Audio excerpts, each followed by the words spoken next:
Ang taong takot sa katotohanan ay walang kinabukasan.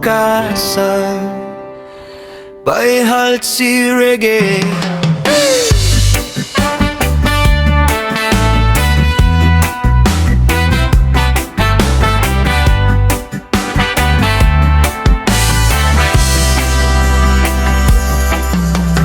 Bakit sa katotohanan ay umiiwas ka? Mas gusto mo bang sa dilim ay sumama? Kapag sinaway kagalit ang isinasagot, ngunit ang puso mo'y lalo lamang nababalot. Masarap pakinggan ang kasinungalingan, ngunit dulo nito'y kapahamakan. Masakit man ang salita ng Diyos sa simula, ito lang ang daang nagbibigay ng pag-asa. Huwag mong takasan ang liwanag ng langit,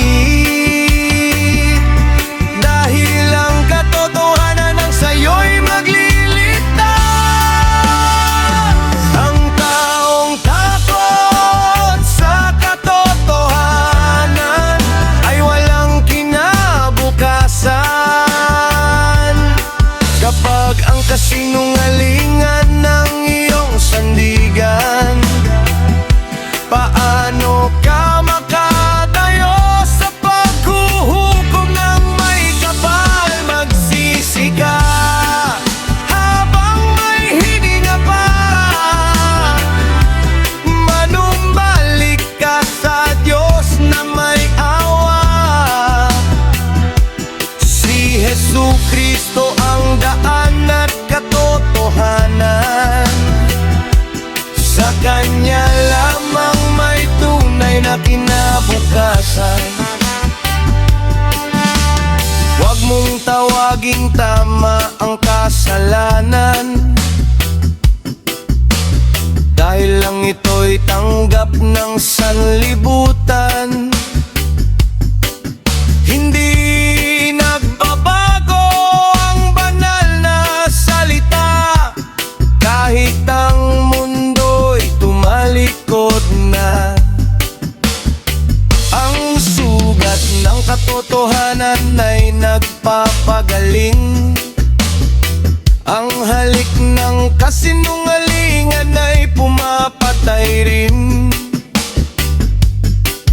Mas mabuting sa Diyos ay masaway ngayon, kaysa sa huli humarap sa Kanyang paghuhukom.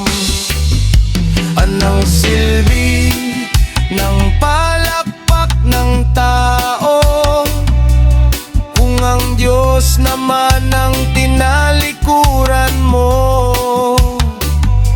Anong silbi ng pansamantalang saya kung ang walang hanggan ay iyong nawala? Ang taong takot sa katotohanan ay walang kinabukasan.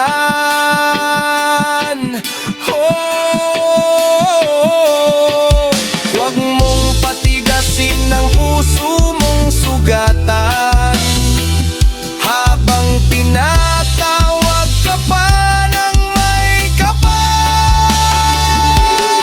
Lumapit kay Jesucristo, huwag nang maghintay, habang bukas pa ang pintuan ng buhay. Ang tumatanggap sa Kanyang katotohanan may buhay na walang hanggan. Huwag mong layuan ang katotohanan, dahil doon nagsisimula ang kaligtasan. Lumapit kay Jesucristo,